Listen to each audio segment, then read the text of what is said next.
anti-turinismo estava no seu apogeu aqui no Maranhão, né, nos anos 50, e alguns intelectuais, alguns escritores, sentindo que não havia clima para prosperar aqui em São Luís, e eles já estavam começando a ter um nome que extrapolava até de São Luís, mas ele aproveitou esse momento e acho que viu também que as perspectivas dele aqui em São Luís eram restritas, então ele resolve também embarcar nessa canoa, nesse movimento, e vai embora para o Rio de Janeiro.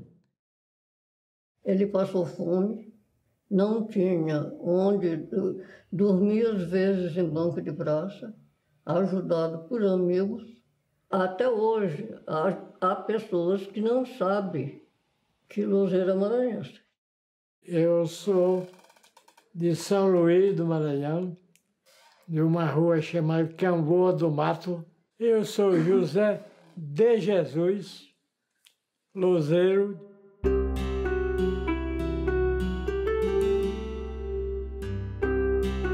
Eu era aprendiz de repórter de polícia. Aquele que entra para trabalhar às 11 da noite, vai para os cafundós do Judas, junto com a polícia ou com os bandidos. Com os bandidos é melhor. Perfeito?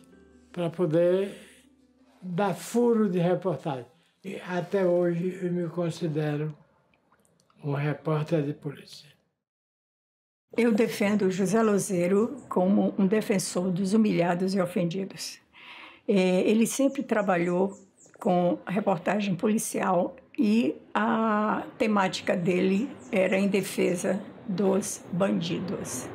Tanto que Lúcio Flávio, Passageiro da Agonia, quando foi lançado no Cine Odeon, a polícia ficava tomando o documento, a carteira profissional dos frequentadores para saber se eram profissionais do trabalho ou se eram bandidos. Quer dizer, foi assim uma loucura. Eu acho que ele é uma pessoa muito querida, tanto no meio jornalístico como cinematográfico e como editorial, mas ele tem uma posição de politicamente correto, ou seja, ele está sempre do lado do oprimido e não é um bom vendedor de livros em função disso, porque o pobre não pode comprar livro nesse país. Então, a obra dele sempre foi muito pouco vendida em função disso, porque nem todo mundo gosta de ler sobre bandidos. Prêmios de livros publicados, isso eu tenho. Eu devo ter uns 20 livros publicados. Agora, onde estão? Quem sabe? Quantos livros desse eu tenho? Nenhum. Eu sempre gostei de cinema. Eu conheci um cidadão chamado Babeco. Aí eu ingressei na pista dele. Eu fiz alguns filmes, roteirista. E alguns baseados na vida e obra de um delinquente chamado Lúcio Flávio. Esse Lúcio Flávio era fisicamente, as mulheres andavam atrás dele, ele era bonitão. O meu trabalho preferido, Lúcio Flávio, a polícia chamava de bandido e eu chamava de herói. Aliás, são duas coisas que se parecem. Herói e bandido andando de braço dado. O roteiro é mais fácil. Você está lidando com o personagem. O personagem reclama. No geral, reclama muito. Na verdade, o roteiro é mais do personagem do que do autor. Aquele filme já existe para você, ainda que o diretor queira fazer modificações. Pode acontecer o seguinte, como já aconteceu comigo, eu abro mão do roteiro. Do que você tem um roteiro que você já aprovou e o diretor troca tudo. Porque ele pode fazer isso. Agora, eu posso não aceitar o que ele faz. Todo mundo tem uma história. Histórias boas, ruins, péssimas e lindas. Eu tenho uma boa experiência de cada coisa que eu vivi, que vivo. Encontrei já no Louzeiro um escritor consagrado, com uma produção já rica, muito rica, uma pessoa experiente também como jornalista lá, uma facilidade, um talento para escrever e contar histórias, seja no jornal, seja fatos da realidade, seja a invenção dele. O Louzeiro, como escritor, ele já tem a sua devida valorização. Como roteirista, raramente um roteirista tem a devida valorização. Eu acho que sim, o Louzeiro é uma pessoa muito reconhecida no mundo dos diretores. Até porque ele deu um material muito rico para fazer filmes. Um deles é o próprio Pichote, que hoje é considerado, vamos dizer assim, um clássico. Já tem muita idade o filme, mas ainda continua tão vigoroso como na época.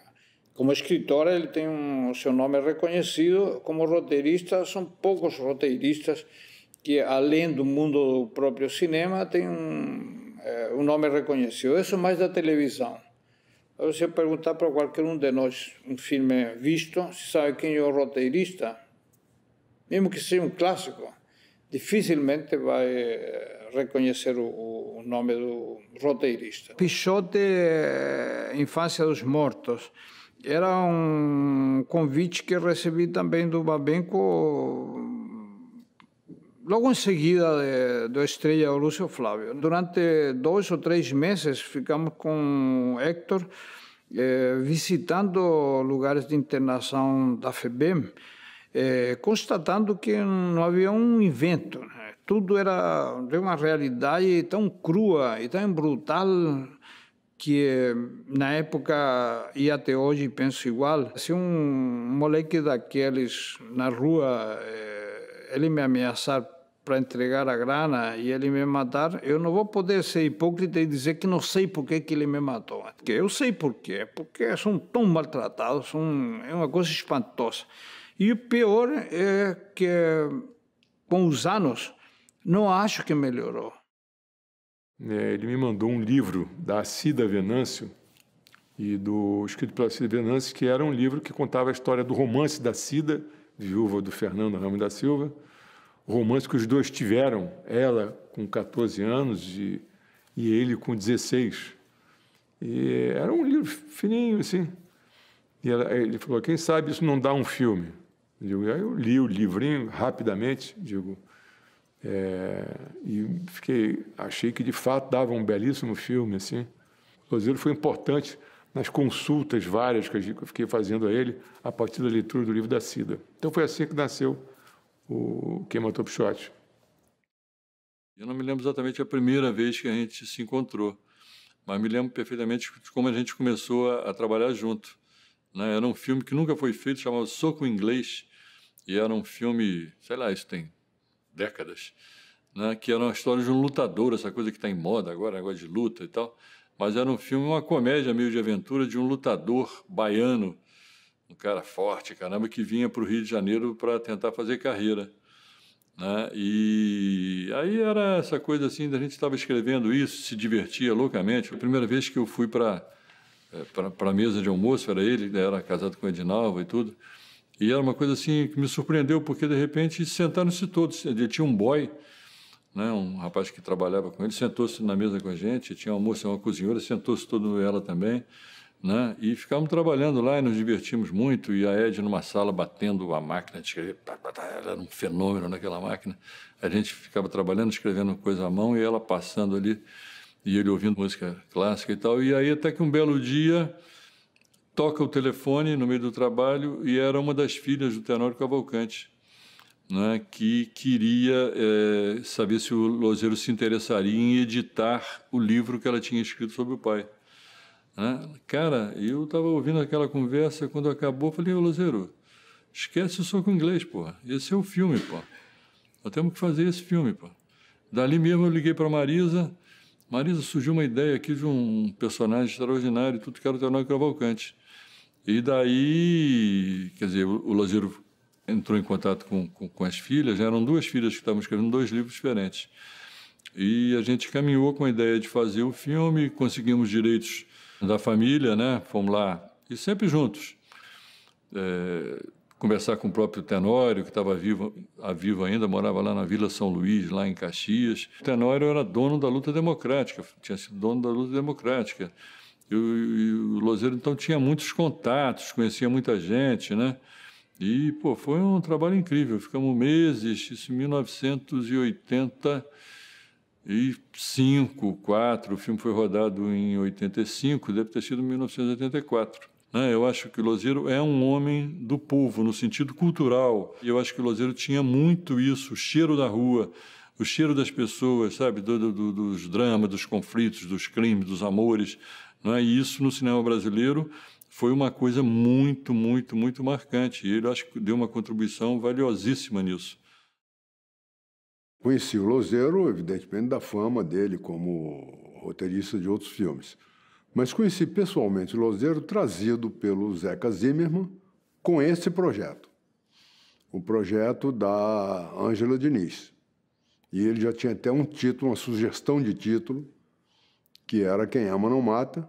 A Ângela estava muito à frente do tempo dela, no meio de uma ditadura que a gente viveu aqui, e ela rompeu vários laços e seguiu, e foi uma mulher muito importante. Mas esse roteiro, infelizmente, ele foi aprovado, teve uma aprovação na Lei Rouanet, na Lei do Audiovisual. A gente tinha uma equipe muito boa, o Roberto Farias ia dirigir, o Walter Carvalho ia fotografar, a Débora Seco era a Ângela, e ela adorou a ideia. Mas, infelizmente, não deu para fazer o filme.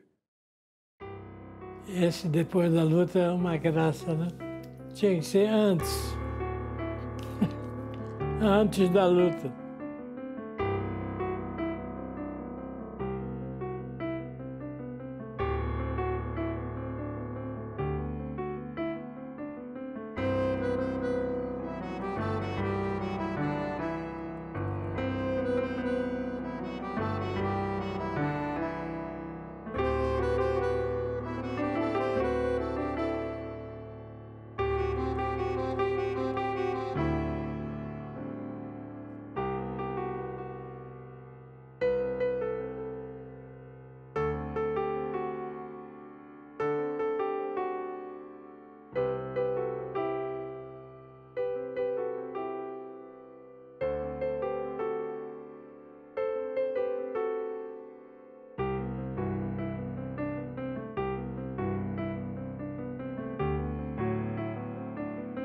Olha, para mim foi uma doença que eu nem senti o peso. Passou por mim. Eu consegui vencer o diabetes. O diabetes enganou de vítima. Porque, naturalmente, o diabético, como o nome está dizendo, é o cara que não presta mais para nada. Não, eu fiquei ótimo. Eu acho que o diabetes me ajudou muito. Planos. Planos são do mesmo dia, né? É respirar, escrever minhas bobagens, perfeito? Reclamar quando posso. E deixar a vida correr. Adoro o que eu faço, que já fiz, né? Hoje eu não faço mais, não por pretensão, mas por falta de apoio. Perfeito? Ninguém vai querer reportagem comigo nessa idade, né? Ninguém vai assistir meu filme.